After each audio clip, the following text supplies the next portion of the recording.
Dwight David Eisenhower, born David Dwight Eisenhower, October 14, 1890, March 28, 1969, nicknamed Ike, was an American military officer and statesman who served as the 34th President of the United States from 1953 to 1961. During World War II, he was Supreme Commander of the Allied Expeditionary Force in Europe and achieved the 5-star rank as General of the Army. Eisenhower planned and supervised two of the most consequential military campaigns of World War II, Operation Torch in the North Africa Campaign in 1942-1943, and the invasion of Normandy in 1944. Eisenhower was born in Denison, Texas, and raised in Abilene, Kansas. His family had a strong religious background, and his mother became a Jehovah's Witness. Eisenhower, however, belonged to no organized church until 1952. He graduated from West Point in 1915 and later married Mamie Dowd, with whom he had 2 sons. During World War I, he was denied a request to serve in Europe and instead commanded a unit that trained tank crews. Following the war, he was promoted to the rank of Brigadier General in 1941.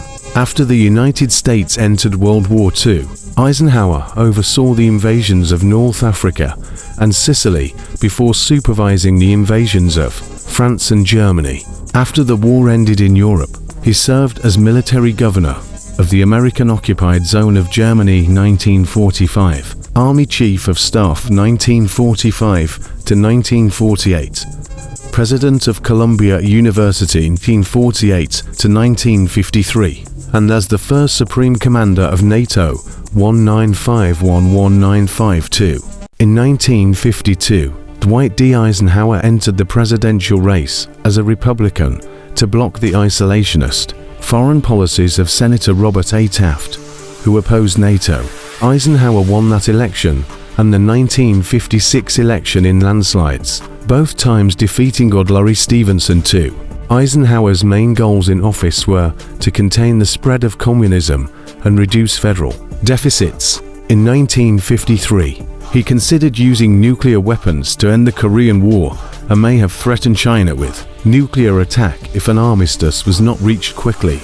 China did agree, and an armistice resulted, which remains in effect. His New Look policy of nuclear deterrence prioritized inexpensive nuclear weapons while reducing funding for expensive army divisions.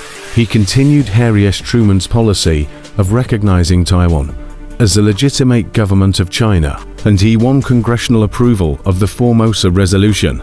His administration provided major aid to help the French fight off Vietnamese communists in the First Indochina War. After the French left, he gave strong financial support to the new state of South Vietnam.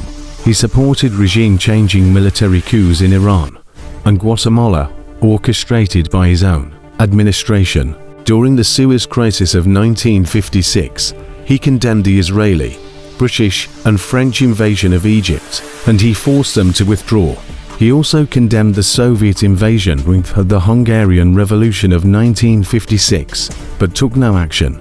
He deployed 15,000 soldiers during the 1958 Lebanon crisis. Near the end of his term, a summit meeting with the Soviet leader Nikita Khrushchev was cancelled when a US spy plane was shot down over the Soviet Union. Eisenhower approved the Bay of Pigs invasion, which was left to John F. Kennedy to carry out. On the domestic front, Dwight D. Eisenhower governed as a moderate conservative who continued New Deal agencies and expanded Social Security. He covertly opposed Joseph McCarthy and contributed to the end of McCarthyism by openly invoking executive privilege. He signed the Civil Rights Act of 1957 and sent Army troops to enforce federal court orders, which integrated schools in Little Rock, Arkansas.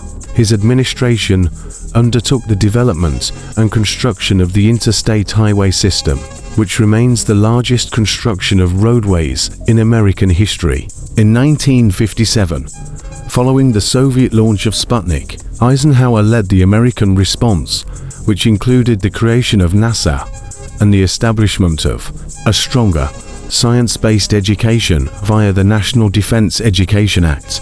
The Soviet Union began to reinforce their own space program, escalating the space race. His 2 terms saw unprecedented economic prosperity, except for a minor recession, in 1958. In his farewell address, he expressed his concerns about the dangers of massive military spending, particularly deficit spending and government contracts to private military manufacturers, which he dubbed the military-industrial complex.